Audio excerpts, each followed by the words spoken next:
everyone, Karen the Warp Spinster here. Thank you for joining me on my channel today. I know that time can be a very precious commodity, and I feel privileged that you choose to spend some of your precious time with me. So thank you very much. We are going to be working on Dresden for, I think this will be the last in the series, with one exception, which I'll talk about in a minute. And there's one more idea that I want to try. I also wanted to share some suggestions from you all and responses to those. So first of all, Raymond had a suggestion that I'm not quite understanding. I'm sorry, Raymond. It just isn't registering in my brain.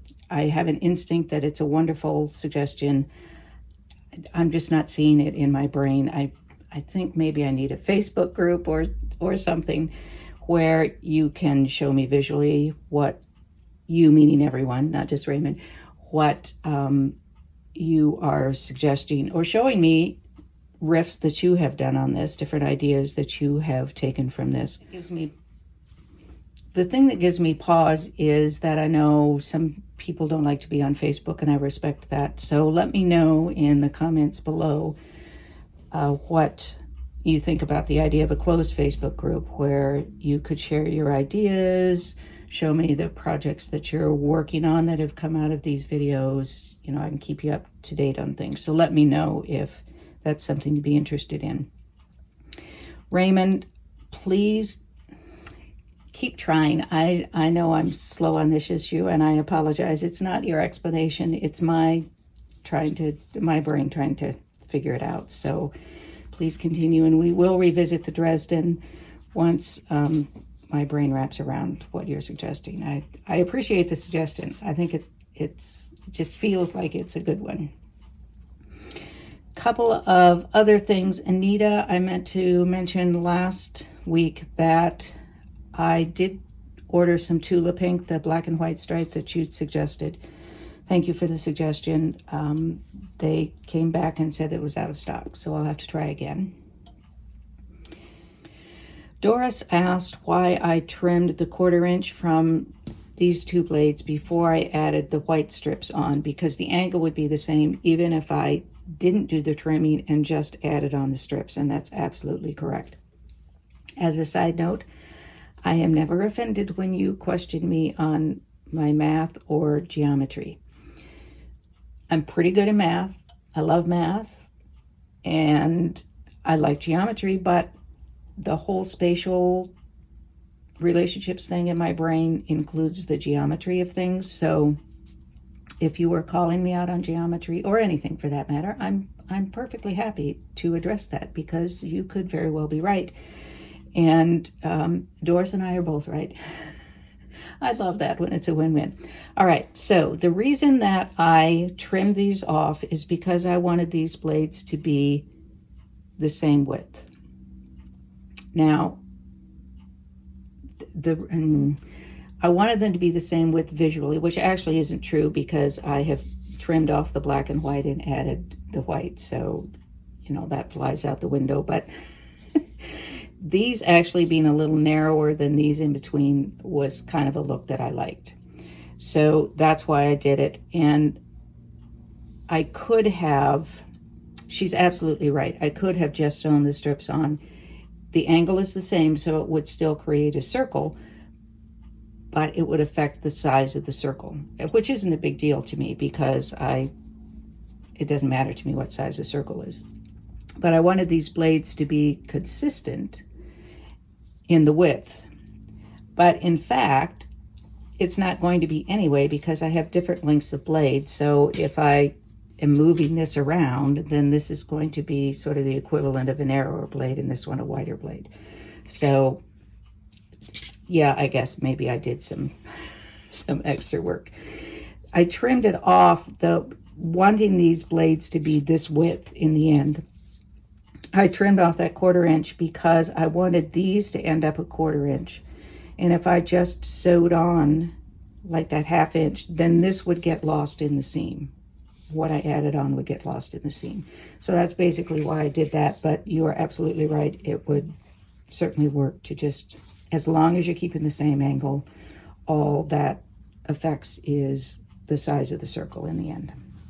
So thank you, Doris, for giving me a chance to clarify that. I am putting up on the screen a piece that I did in Procreate just to sort of show a couple of suggestions and how they might look, so I combined some of them. Michelle liked the half black background and half white background, so I have showed kind of what that split would be. I mean, this is not the greatest representation. It's, you know, I took a photo of each of the blades and then repeated them and put them around, and of course it's not a pure circle because I didn't have exactly the correct angle. Anyway, so that aside, if I pieced it correctly, then it would be a circle. Joan suggested that I make the strips longer than the blades to extend them past. So you'll see that I did that, and the only time that would make a difference, of course, is if it was black on white or white on black. So I have showed that, and it gives kind of a spider web effect that I like, actually. I think that's a cool idea. It is, I think, not what I want for this project, because once I get something in my head, then that's kind of how I need to continue it. So it's a cool idea, and I might use it another time, but because I want this to mimic that rounded reel shape, I think that probably not for this one, but it is a cool idea. Thank you for that. And then you could also see the black stripe on white background, etc. Now, one of the concerns that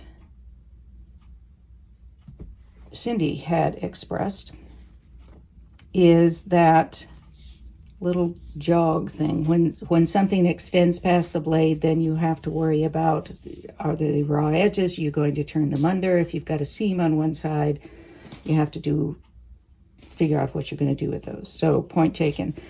I have a piece here that I have prepared to get started on today's topic, and the jog that she talks about here is if you press the seam, say, toward the white here, which I wouldn't do in this case, but because I don't want the black showing through.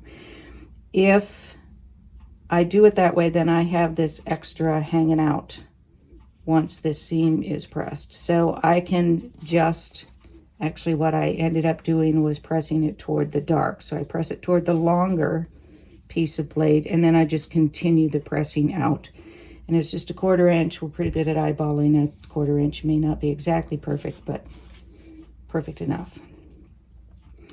Now, the issue that comes up, though, when I am doing these blades of different lengths and shifting them up and down, is that what is the shorter blade up here may well be the longer blade down at the center.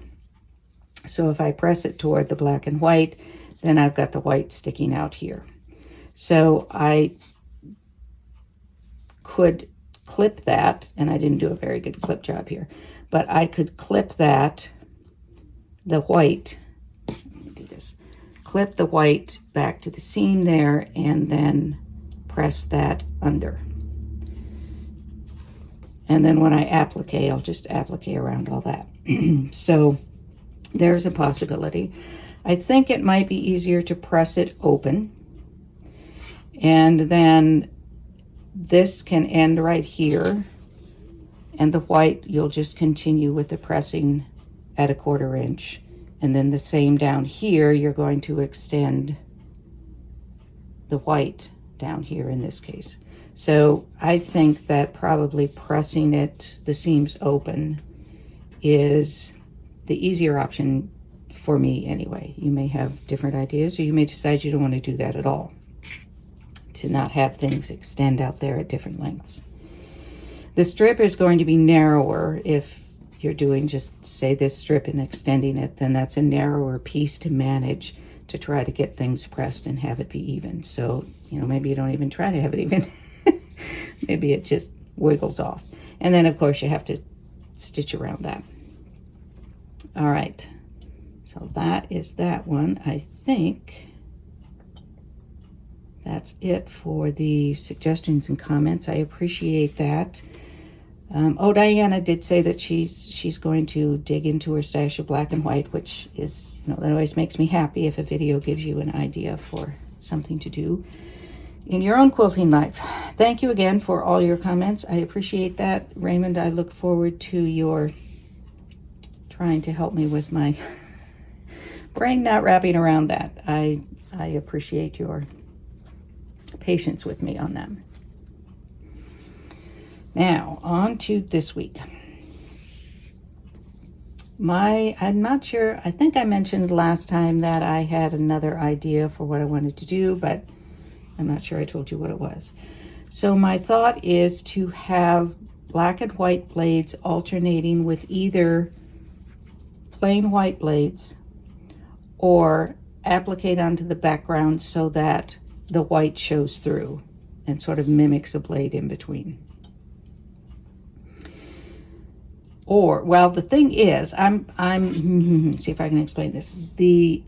I want this to appear to be a blade, not just negative space in between blades, which once this gets appliqued onto a background may be pretty well hidden. And so I could just do it as the background, but for the purposes of today for the video, I think I'm going to use this alternating actual blade, not just the negative space in between, because it's just going to be easier for me to remember to keep it in frame so that you can see what I'm doing. For some things, I'm sort of back and forth and not quite sure which way I want to do it. So I have started this. I wanted to see what it would look like next to a black and white that had some bright strips inserted into it, or just a black and white. Well, that's interesting. Very dull. Apparently this fabric thinks it's very dull to not have anything inserted in it. But I wanted to see the comparison of them. And then I wanted to have one that I did ahead of time and one that I did after the seam. So what am I talking about? I want to do something more vertical on these.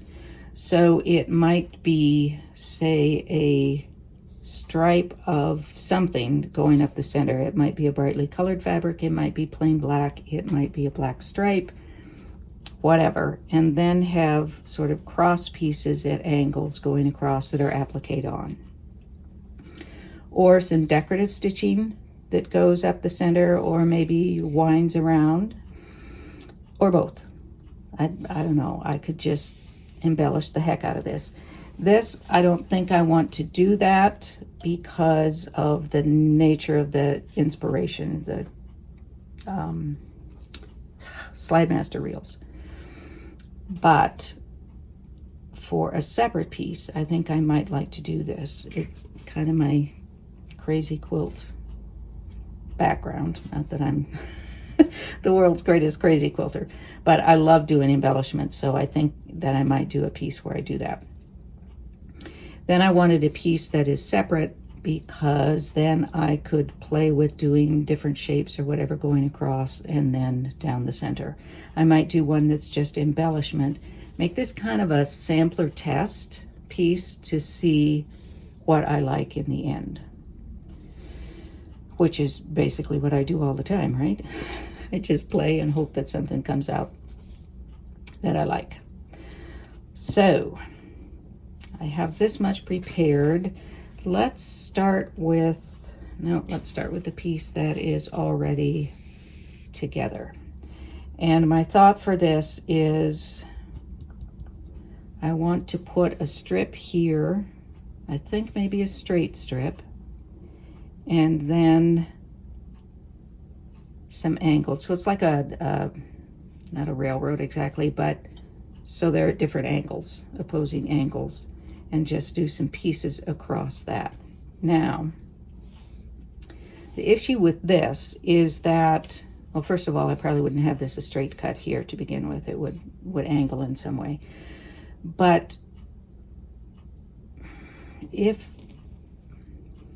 doing it this way, then it needs to be contained within this piece, but there's a part of me that really wants to go off the edge of this piece, which in fact I could do here. I could do decorative stitching or whatever off these. So I could do initially some applique on here and then wait until it's on the background and then do the decorative stitching. That's a possibility. If of course this is just negative space from the background, then I could do whatever. But it seems like it would be less like a blade itself and just negative. Oh, here's what I could do. I could, at the top here, again, I don't know that this would be straight in my ideal world, but just a very narrow strip of something here to differentiate it from the background, assuming that, of course, I'm doing a white background. If I did, say, a black background or a dark gray background, whatever, or a brightly colored background, then I wouldn't have to do that. But if I wanted to differentiate this from, say, a white background, then I could sew a very narrow strip of plain black, a bright color, a black and white stripe, because, you know, it's me. And then when the embellishment extends past that, then it's clear that it's going off into the background away from this piece. It has been set free from the blade. So that's an option to think about too. All right, so let's start with this one. And you know, I think I might, well, if this is going to be a sampler, let's just try doing some applique here on another blade. I'll try doing the narrow strip of something there. So I'm going to find just, and I don't need it to go the entire length of the blade here, so I think I might take, do I want to do that, or do I want to do a narrow black and white strip there? And it doesn't have to be a straight strip. It could be a curve. It could not be the same width. You can have different widths going down. That's kind of fun next to that, isn't it? Whew! That'd throw the eye off. Let's see what it looks like if I do like that. And then, ooh, you know, kind of like that going over the edge. So maybe that's something that will happen. I could applique it down part way and then leave that. Once I've appliqued that down, then I could finish the applique. I would kind of like that look. It's not what I'm doing in this one. All right. So I'm going to take a strip, and I think I'll just do a straight one in this color. Oh, no, I think maybe I'll do a, how many times can I change my mind in a 1 minute period? I think I'll do a plain black strip. And then bright strips, or do I want to do it the other way? If I do this strip black and then those in bright colors, then it's going to be very close to this, which may be a good thing, or it may be not what I want, that I want something that looks quite different from this. So I think I'm going to try it with a black strip, just a straight black strip. Nope, I'm going to do it the other way. Am I going to do that at all?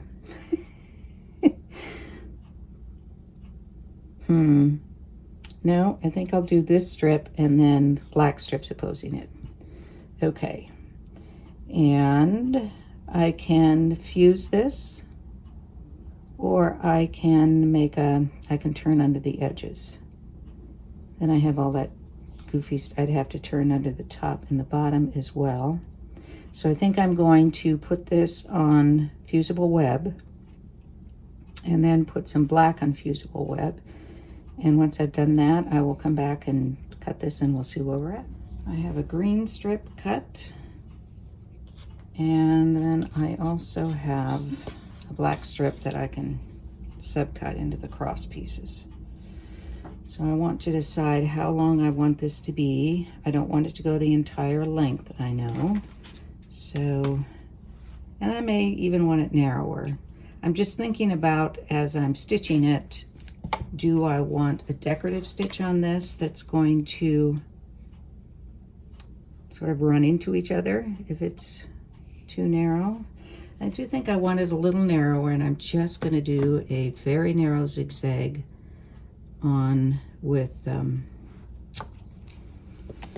mono poly thread, which is what I have in my machine from Sheila's class. So, and it works fine. I have learned to do a very narrow, very narrow zigzag. Okay, so let's say about that width. And then once I get that placed, I'll come back and think about that. All right, so I am going to put a little bit of stabilizer behind that when I stitch it as well. Zoomed in a little bit here, since we're working on just this section. I used a narrow zigzag. It's a 1 millimeter width and 1 millimeter length for the class project. For Sheila's class, I'm actually using 0.5 width, which means you have to really pay attention. However, the very narrow here, when you're using fusible web, is more problematic because it's still a raw edge. And if you were only catching just the very edge of it, then you may be catching just a single thread that pulls it out. So it's not as neat as it would be if the ends were turned. So I might even slip to like a 1.5 width. Now, I have some black strips here. I can make them whatever length or width I would like.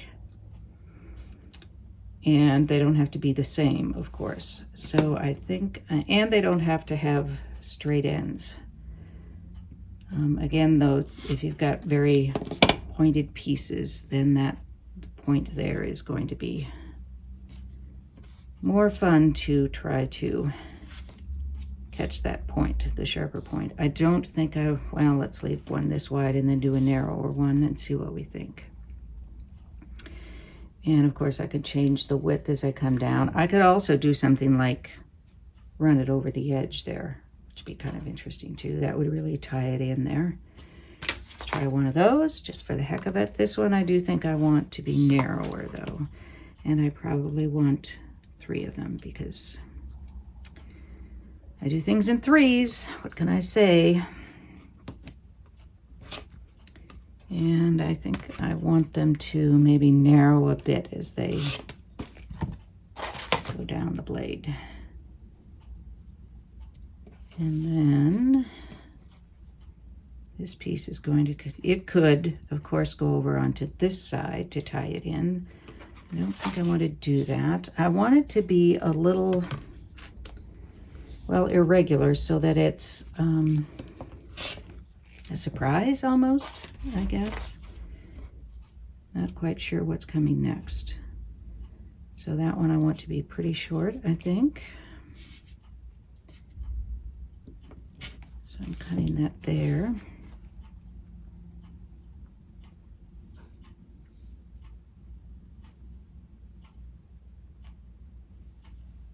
And something like that.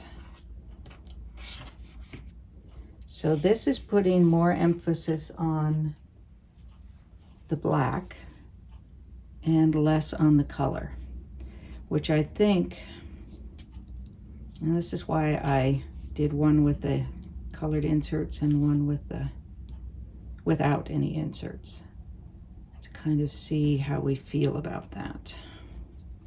I'm not sure how I feel about that. This would emphasize, draw the eye to this blade rather than the black and white. So the black and white sort of become a background of themselves. And the emphasis then is on whatever color I put in here. And if I put a black stripe here with the color pieces here, then it's the same effect with the black and white, except that I have maybe the same color, but maybe different colors here. and maybe they're stripes or some other print. But let me get these fused on and stitched, and then we'll take a look at this blade. Oh, I do want to, on this one, I'm going to trim this so it's a little bit more of an angle.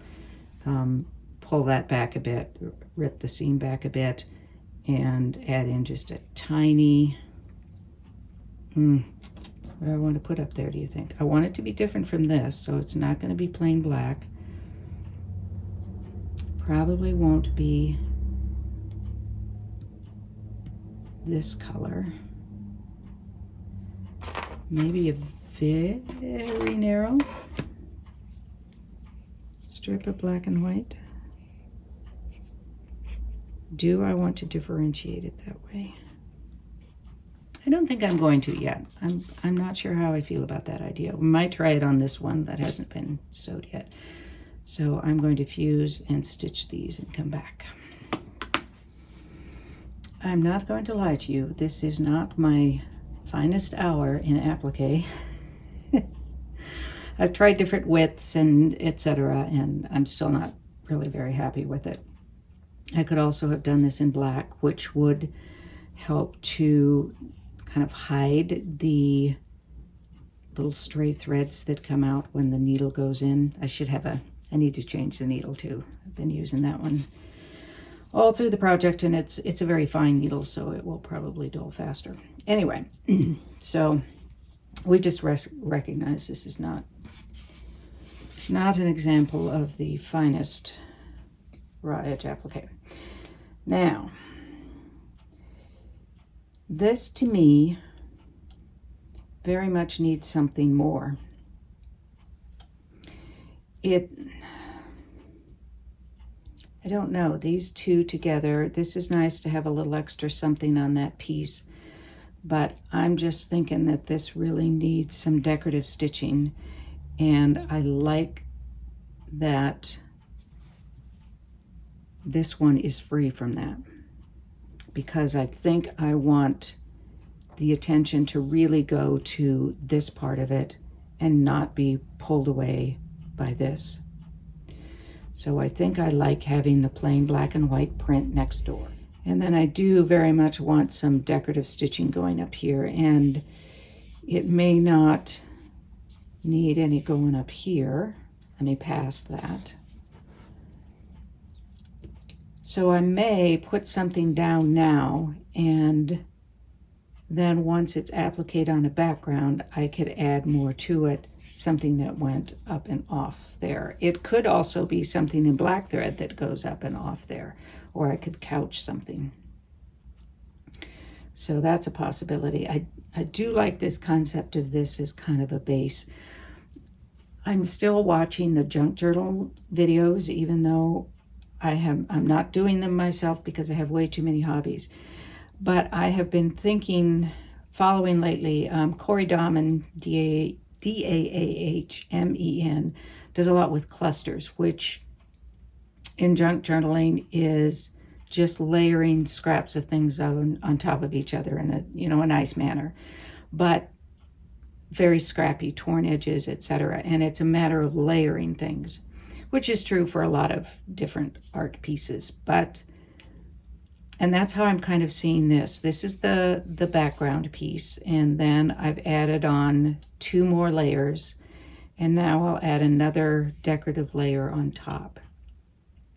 As I said, I think this could get to be sort of a modern crazy quilt version, but leaving this as background,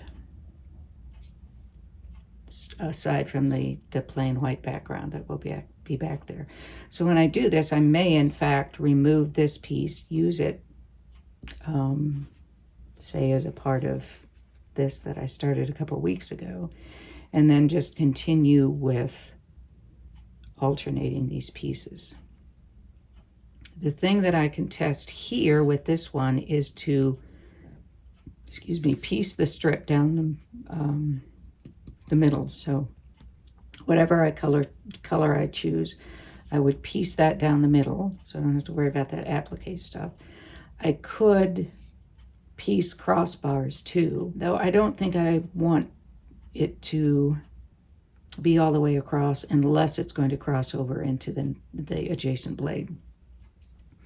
I don't know if I want to do that all the time on each blade. That's just going to have to evolve as I go forward. So at this point, though, this week, I think I will piece a strip of something down the middle here. Now, I could do this if I wanted to do a piece that really, I don't want to say holds together, but is more consistent. I could always use a green strip here with black strips crossing it. Or I could use different colors of strips. So I might use, say, a teal blue or a hot pink here. So I think I'm going to do that. This blade is still not attached to these. So I think I will go ahead and do that piece like a pink strip down the middle, and then do maybe just a couple of these black strips. And I could I could illustrate some more not great applique. So I think I will do that just to see if I like that change in color. And I think I might also take this piece off and do a separate one that is just plain. I can always put this one back on if I decide I like having that, but it's just, I can feel my eye going, do I want to be here? Oops, no, I want to be over here. So I think I really do want to take this piece off and add just a plain one, or at least cut one and put next to it so I can see what I like. So I will be off to do that and be back, and I'll talk about or think about doing the decorative stitching there. I'm back. This ended up, I decided I was going to have it mimic this one pretty closely, just change the color because I wanted to see if that's what I wanted to do, or if I wanted to be consistent with my color throughout. And I think I do like the change. And then this one goes all the way to the center part of the circle rather than just being part way up. But it does need something more. I wasn't feeling that, but I think this does something more, needs something more. So do I want it to be in that green, or do I want it to be a different color? Do I want it to be in black? I think I want it in this color. I think I have a rayon thread around here somewhere.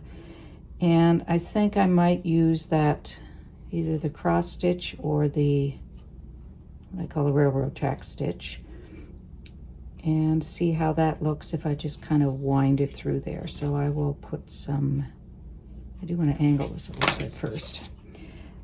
Put some, oops, 2 rulers.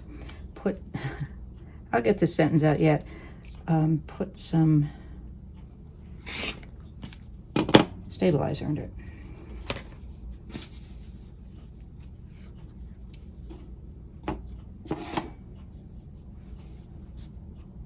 Okay. Now I've got too many that are in a row that are headed in the same direction. So that might end up getting a different. Oh, and something else on this one, you probably noticed that when I split this in the middle, I flipped this piece, which I could do because it's a solid, and made this, that's more like a Dresden plate. Well, not a Dresden, well, it is a Dresden plate, but with the points instead of the circle. This is bothering me. Gonna have to angle that differently. Another piece for the crumb box, and there we go. That's better. Now, stabilizer and some decorative stitching. We'll see how it goes. Here I am back, and that makes a huge difference to me anyway. I don't know what happened there. It just, that accent really add something to it. I think I probably want something else there. I know this is a little bit off my plan, but that's my world. It's me. So, you know, I either have to have a black and white stripe, and these are kind of black and white stripey, don't you think? But I think that needs a little something more over on that side. So what do you think about a purple circle on there? I quite like it. It needs that balance. If I leave this as just a single row of stitching, then it definitely needs that balance.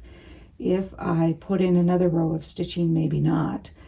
But somehow, I think it just needs that. Kind of back to a party in Dresden again, I guess.